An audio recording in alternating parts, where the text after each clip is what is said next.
I need help right now. Yeah. I'm not in a good place. Let's bring everybody in. How did we meet? How do we know each other? Through KJ. Yeah. I met KJ in high school. No, junior high. Y'all were in a play. Yeah. The Music Man. The Music Man. Y'all were in the Music Man. Yep. And what a play. It was a play. Oh, okay. Fast forward. So I met him, and through him I came here. Yeah. I came to the farm and did the program. I did 2 weeks of it. And you did the very first Arc Farms internship. Yeah.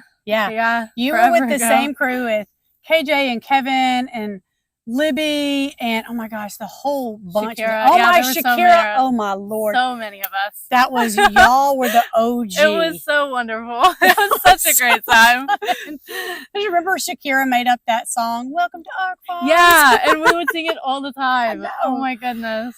That is so funny.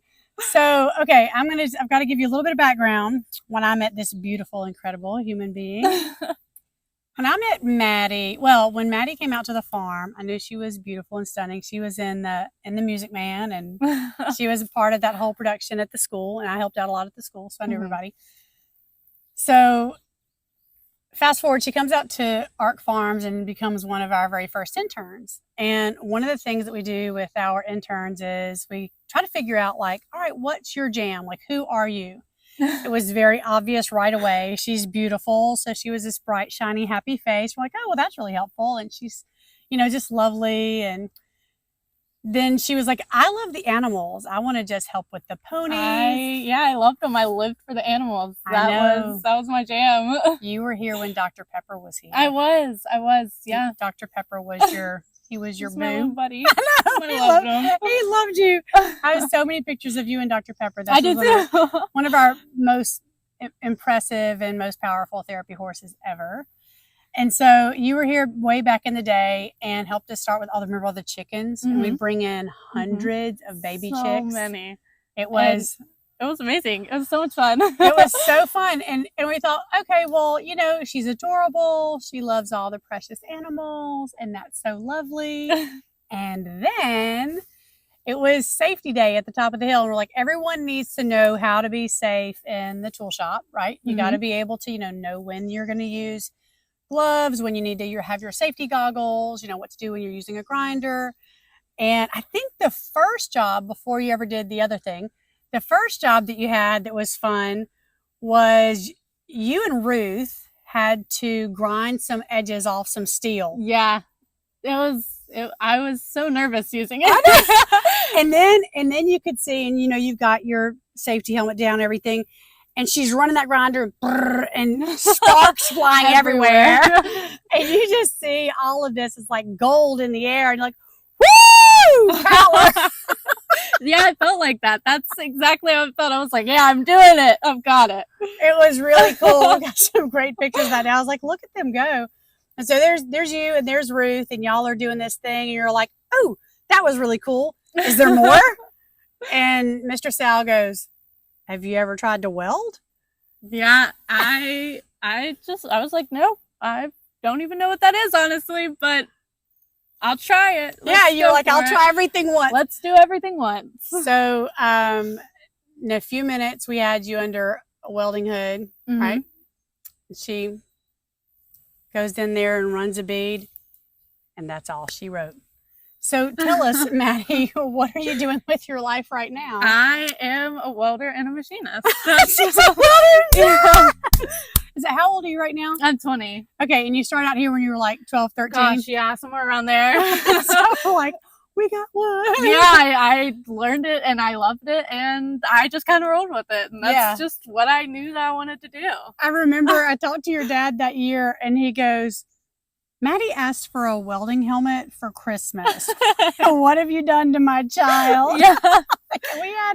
We had Barbie, and now Barbie is badass. Like, you're welcome. You're welcome. Yeah. He loves telling the story of the chicken tractor. When we did the chicken tractor. Yes. Yeah. We still have it. Really? Yeah, chicken tractor's still over there. Yeah, and how the chicken tractor broke, and I remember getting in the car and I was so excited because I was like, Dad, I welded this thing together and I did it. And I remember him being like, we can't take credit for something that we didn't do. Like, it's cool that y'all did that, but like, if you didn't weld it, don't say that you welded it. And I was like, no, like, I physically welded these Like, two you pieces did of it. metal You together. did it. Yeah. Right, exactly. And he still to this day loves telling that story because that's really like, that was the day that I was like, yeah, I love doing this. Like, this is so much fun. Yeah. I get to say, I did this, I made this, I fixed this, that's me. Like, it is you. It is you. And it's just you. And I think one of the things that I love about your story, Maddie, is that you just emerged by taking chances. Yeah. I would say I became more confident. Yeah. And like, I came here shy and timid, and I didn't really know who I was or what I wanted to do.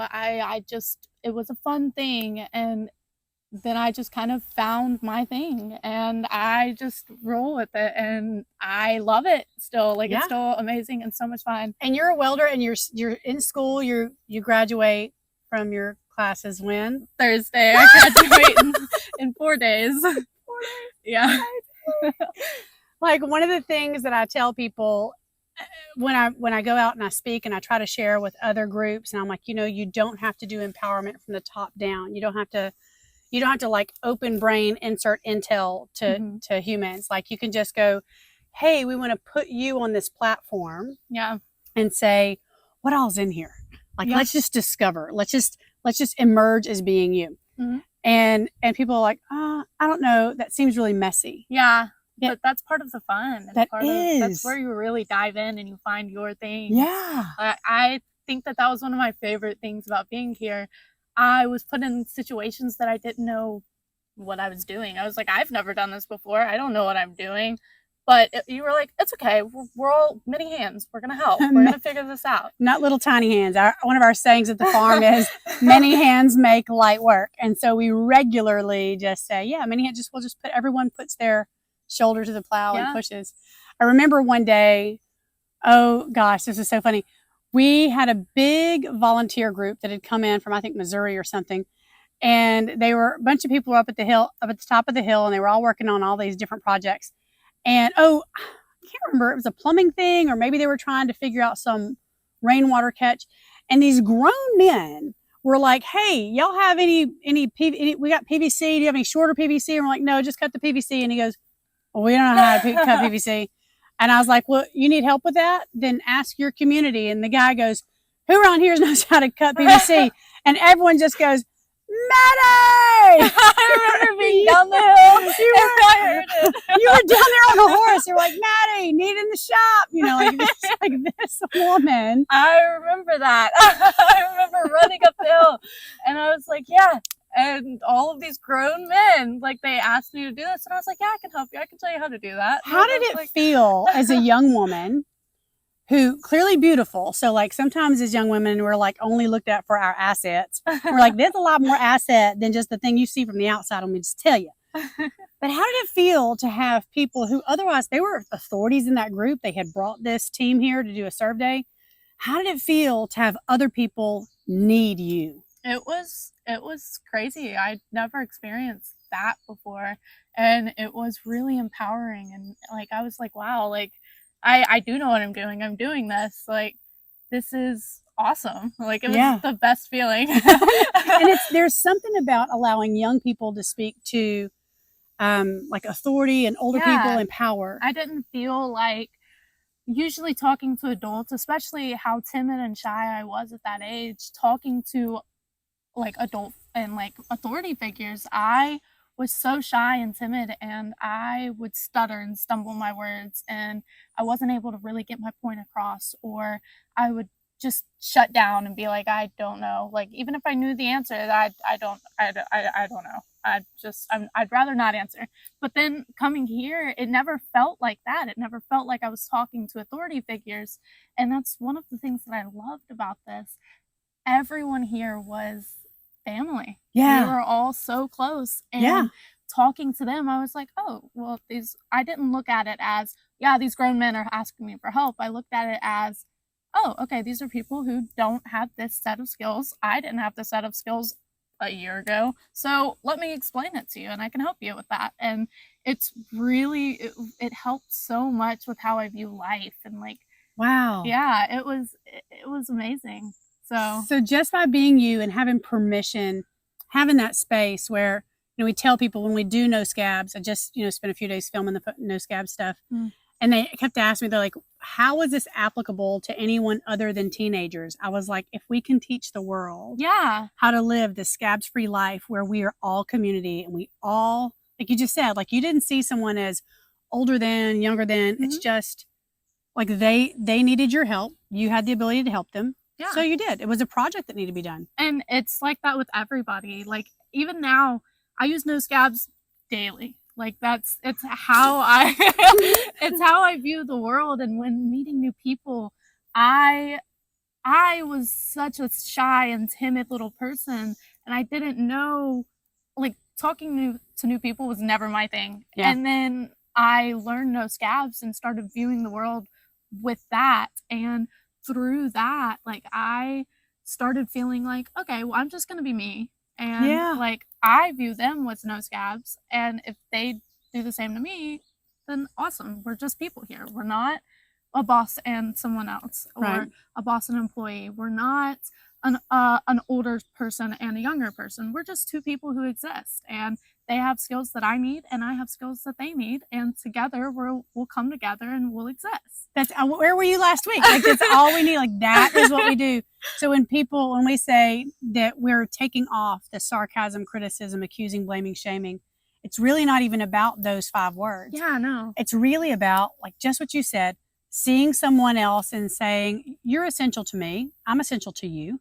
Yeah. Let's just take care of one another. We can make each other's life easier and better. And there's no race, and there's no gender, and there's no none age, of it. There's no anything. None of it. Yeah. And I love that you take really even the hierarchy out when you said like, boss or supervisor or worker, because when there's a lot of that, I'm not saying that those aren't real things. They are. But when those things are really primary in the room, people are like, oh, the role I play or the position I hold or the title, it really separates us from being able to take care of one another, doesn't it?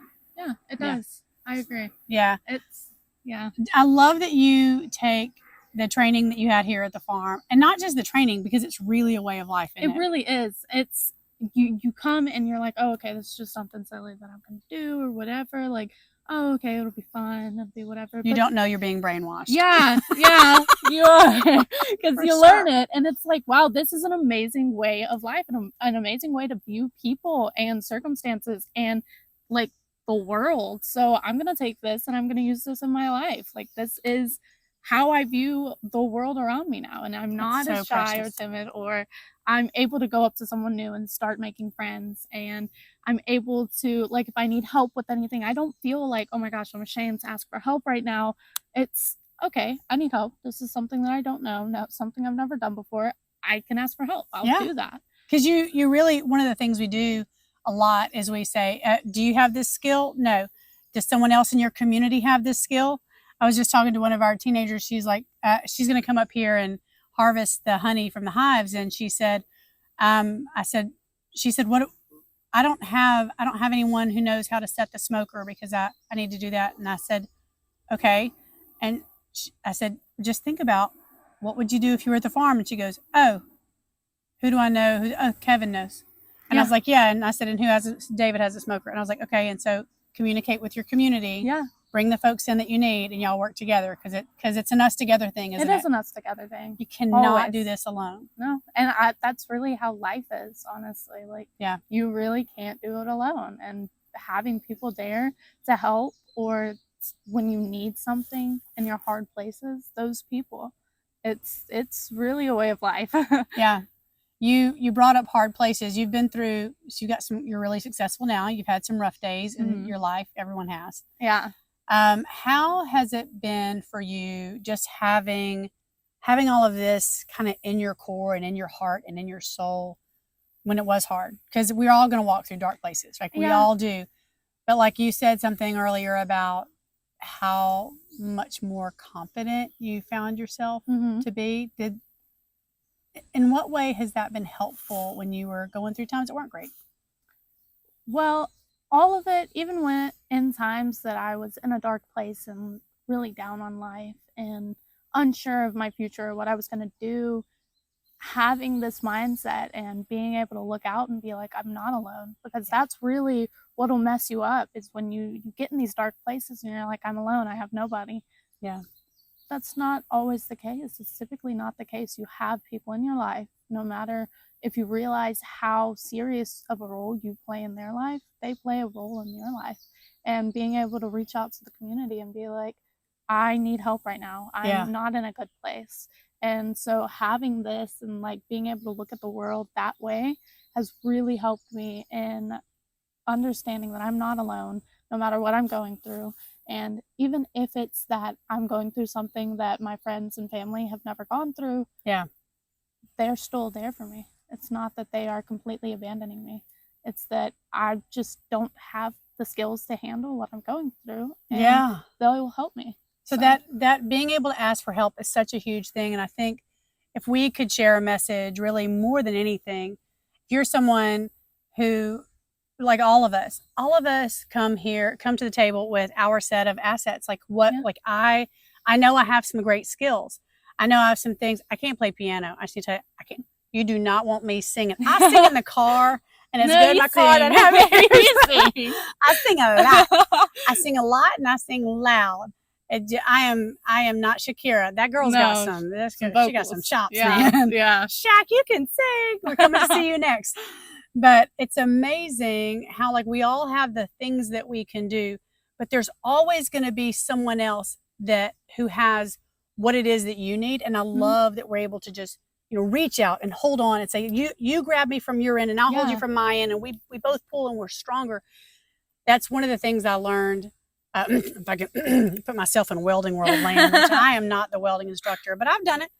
But what I remember one time when Mr. Sal was teaching up there, and he was talking about, and I said, well, do we need to use a different piece, like a brand new piece of mild steel, because this one's already been welded together? And he said, actually, it's strongest where the joint was welded. Mm-hmm.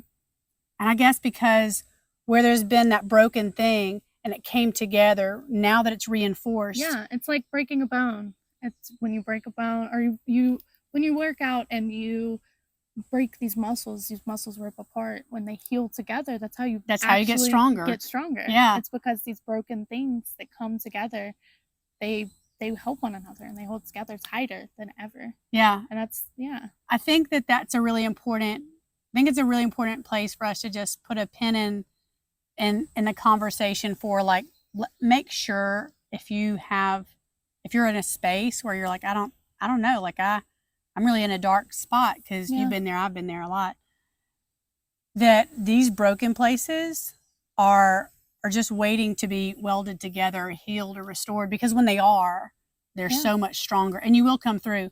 But I love that you asked for help, and I love that you learned that here. Mm-hmm.